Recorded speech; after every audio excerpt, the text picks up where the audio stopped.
Pas ditanya dosennya waktu sidang, ini normatif apa empiris? Langsung ngeblank ya, langsung kebingungan. Lebih enak mana sebenarnya, penelitian hukum normatif apa empiris ya yang kita pakai atau kita pilih sebagai penelitian skripsi kita. Assalamualaikum warahmatullahi wabarakatuh. Kembali lagi di channel Mifa Rizkia bersama saya Mifa Rizkia MHI, dosen STAI Tapak Tuan. Kali ini kita akan membahas ya, apa itu penelitian hukum normatif ya. Karena ketika mahasiswa hukum ingin membuat skripsi ya, biasanya penelitiannya itu antara dua ini ya. Kalau nggak normatif ya empiris ya. Dia berkutat di dua jenis penelitian ini.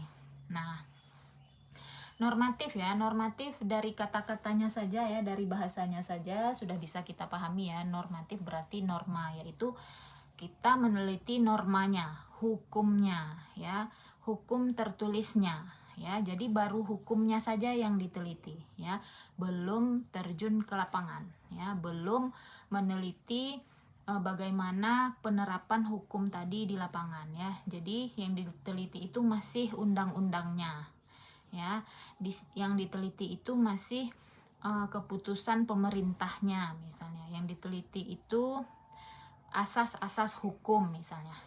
Dan kalau misalnya hukum Islam ya, yang diteliti itu kitab ya, kitab fikih ya, atau yang termaktub di dalam usul fik ya, yang termaktub di dalam usul fik, dan beberapa peraturan-peraturan hukum Islam lainnya ya, yang diterapkan oleh umat Islam. Nah, jadi kalau kaji normatif ini ya, jadi yang dikaji itu kan baru undang-undangnya atau hukumnya, hukum tertulis tersebut. Jadi memang biasanya dia itu adalah penelitian pustaka ya, studi pustaka ya. Karena belum melibatkan orang di sini, belum melibatkan manusia, masyarakat yang melaksanakannya di lapangan, belum terlibat itu ya, masih meneliti hukumnya itu ya. Makanya ya, kadang-kadang sering ya di dalam penelitian hukum normatif itu sifatnya perbandingan ya, membandingkan hukum yang satu dengan hukum yang lain. Nah, itu normatif ya. Misalnya perbandingan hukum Islam dengan hukum adat misalnya, perbandingan hukum negara dengan hukum adat misalnya. Nah, itu dia masih ruang lingkup kaji normatif.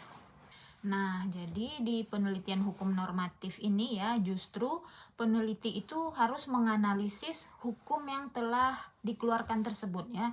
Menganalisis hukum tersebut, menganalisis apakah hukum tersebut mampu melindungi masyarakat, menganalisis hukum tersebut apa mampu berfungsi ya sebagai perlindungan masyarakat dari kejahatan misalnya. Apakah hukum tersebut bisa ya memberikan rasa keamanan bagi masyarakat ya dengan adanya hukum tersebut gitu. Jadi hukumnya lah yang dianalisis di sini. Nah, juga dianalisis ya bagaimana hukum tersebut bisa mengatur suatu masalah ya. Bagaimana hukum tersebut bisa mengatur suatu masalah, menyelesaikan suatu masalah ya. Jadi hukumnya inilah yang dikaji, itulah yang namanya penelitian hukum normatif. Nah, oke ya, sekian dulu pembahasan hari ini tentang penelitian hukum normatif ya. Jadi kalau normatif itu baru normanya yang diteliti ya, belum terjun ke lapangan. Nah, seperti itu. Kalau video ini bermanfaat, klik tombol like ya, komen kalau ada pertanyaan, dan subscribe channel ini supaya channel ini semakin berkembang. Wabillahi taufik wal hidayah. Wassalamualaikum warahmatullahi wabarakatuh.